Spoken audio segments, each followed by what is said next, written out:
Alright guys, this is part 3. This one shouldn't be too long, and we're gonna start thinking about threading on the server side this time. So without further ado, let's jump into the code. So before even begin with any coding, the first thing we're gonna do is right on the libraries here, we are going to import threading. We're not gonna implement it right away, but we are gonna start thinking about it and put things in place so that it will be easier to implement it moving forward. So with that said, let's think about threading for a second. On the server side, once we spawn a server thread, what are we gonna need, right? We are gonna need a available port to receive the new client. So let's go ahead and jump into some functions that we're going to need to allocate a port so that we find an available one instead of just guessing a random port number, right? So let's do that. Alright. Let's do it right around here. So this is the thing. Before allocating a port, we need to check if that port is busy, right? So let's create a function to do that.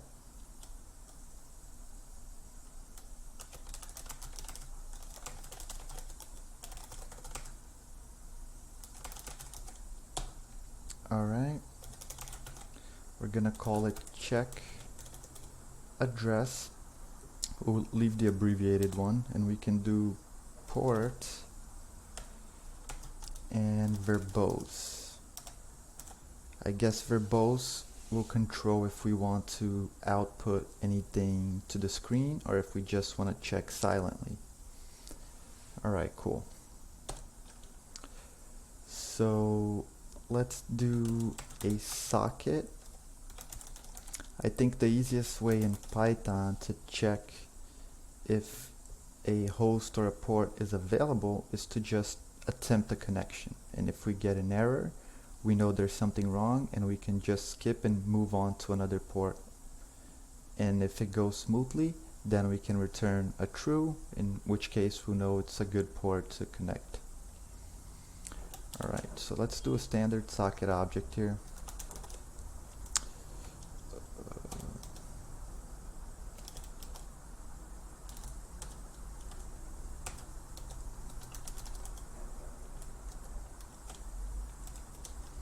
Like that, and then we're gonna set the result to false. Now we do a try clause, and yeah, this is where we'll attempt to bind into the host and the port. So you can see that the host is still gonna be the one defined up here, right? So attempt to bind, and we'll set the result to true, since if it binds, then it's automatically gonna set it to true. Otherwise, we'll have an except, in which case it will never set it to true. It's just gonna return an error. And if verbose, we'll print out a message. So let's go ahead and do a get time.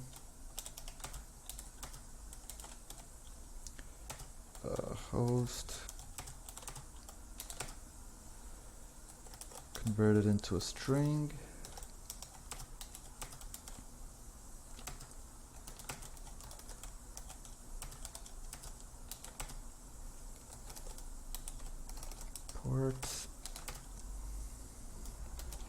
So the reason that we are verbosing certain things and not others is because we'll probably have this function inside of a loop whenever dealing with a server thread.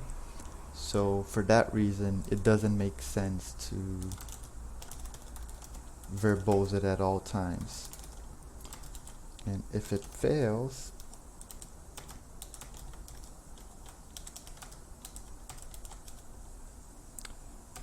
yeah, we're gonna echo that out as well.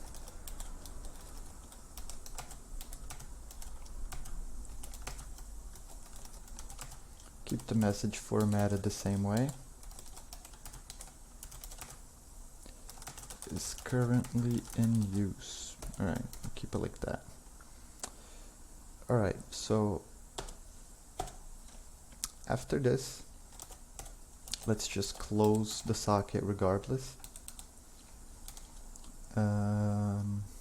We'll do nice little break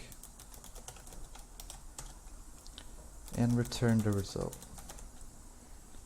So that's basically it. This function will check the address, check the port. In certain cases we're gonna want to echo out what happened, in others probably not. So now I think it's time to create a function to allocate a port. So you can see that we're gonna have to use this check address function inside of the next function that we're gonna create. So function to allocate a port, and we can call it alloc address. That seems reasonable. Alright, so we're gonna need a global variable here. So let's do global port available.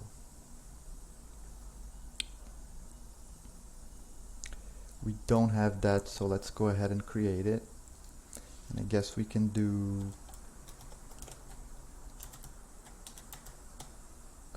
port +1. I think that's reasonable. So whatever the port you select, it's gonna simply add 1 to it, and that's the port that we're gonna start off on. Alright, cool. So let's do a loop to basically keep checking for ports until we run into an available port, and once we do, we can just break out of the loop. So we can do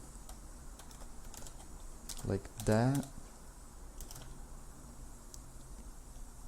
add 1 to it, then we can check the address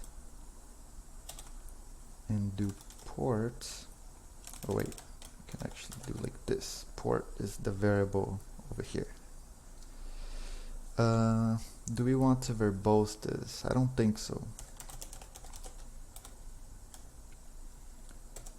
Just in case we have to check and go through many ports, we're not going to be echoing out a bunch of text onto the screen.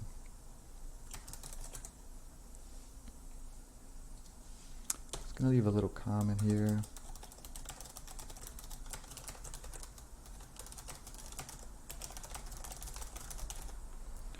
Alright, cool. So let's set like a limit just in case we check for like 100 or 200 ports and we still can't find one. We're just gonna assume something is wrong and get out of the loop anyway.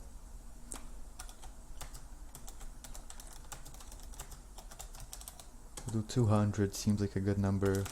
So we can do some quick math here, like that, minus port.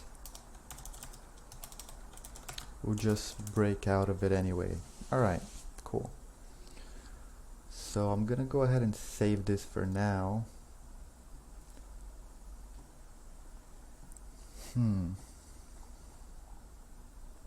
Yeah.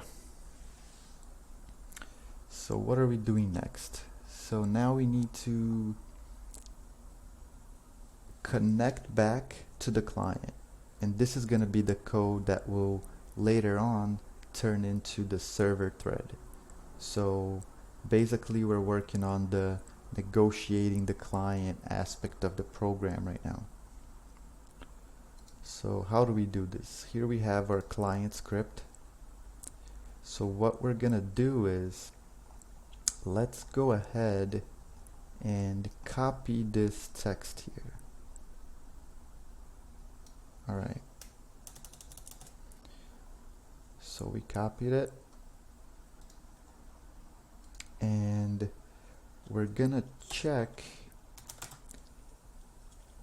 if the message is equal to that text. Alright, so whenever we receive this message, then we want to connect back to the client. So this is where we start the dual connection. And we're not going to go too in depth at this moment, but just so you can get an idea of how the actual server thread is going to work. So first things first, print a message, of course. You know what, I'll just keep this copied over here so I don't have to keep doing this all the time. And we're gonna negotiate private connection. Cool.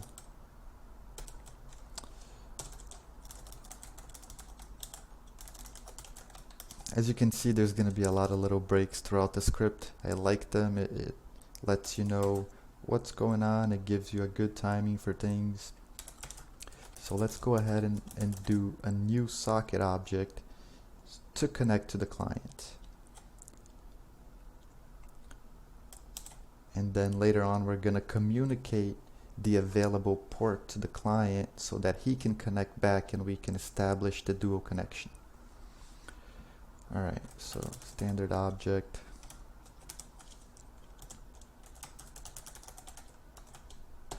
Cool.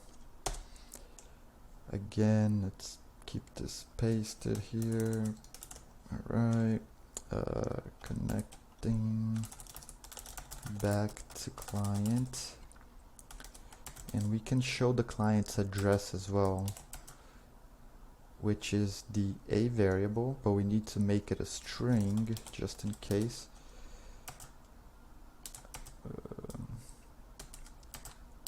And let's display the port as well.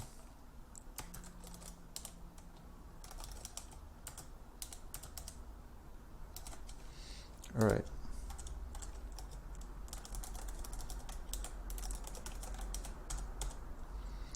Nice. So we already tested this function. We know it should work.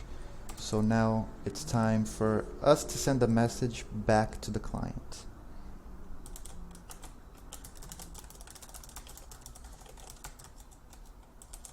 We'll just do a simple message just to test it out.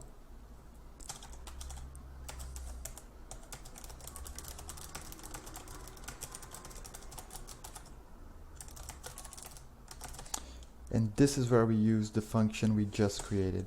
So we're gonna allocate an address,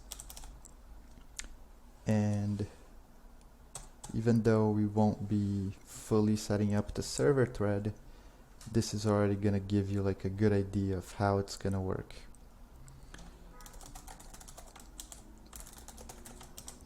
Nice little break.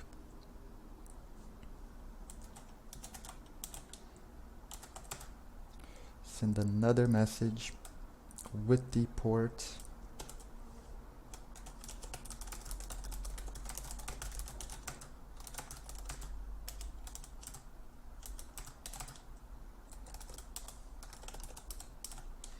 Like that.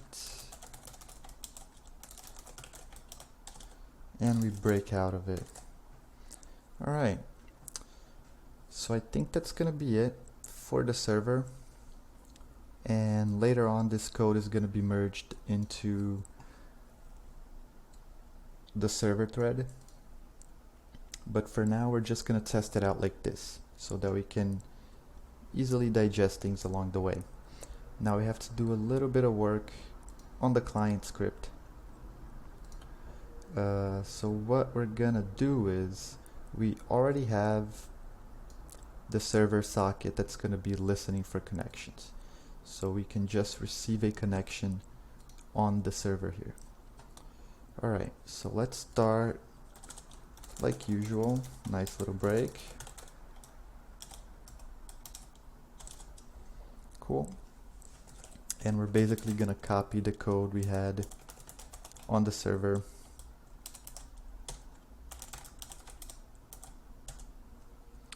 Let's print this. Let me get this code over here. Like that.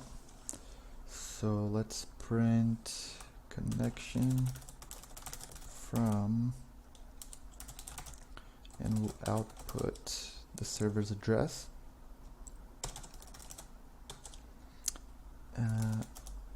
And now we basically just want to receive any message from the server, which should be the available port for us to connect back to.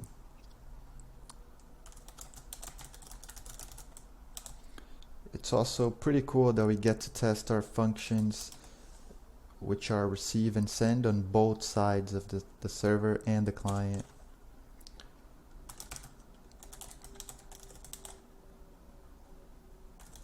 So if we get a message of any length, we're basically just gonna print the message with the timestamp, of course.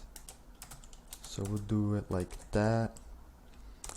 And whenever we press Control C, we're just gonna break out of the program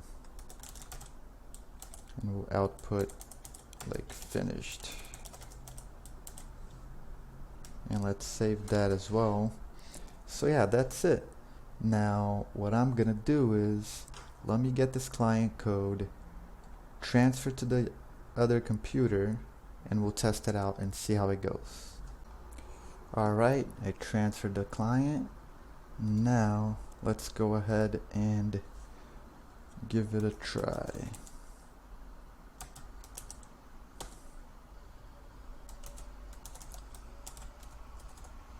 Put the username, and there we go, we're listening. Alright, let me run it here on my other computer. Put the address and the port. Oh, we got a connection.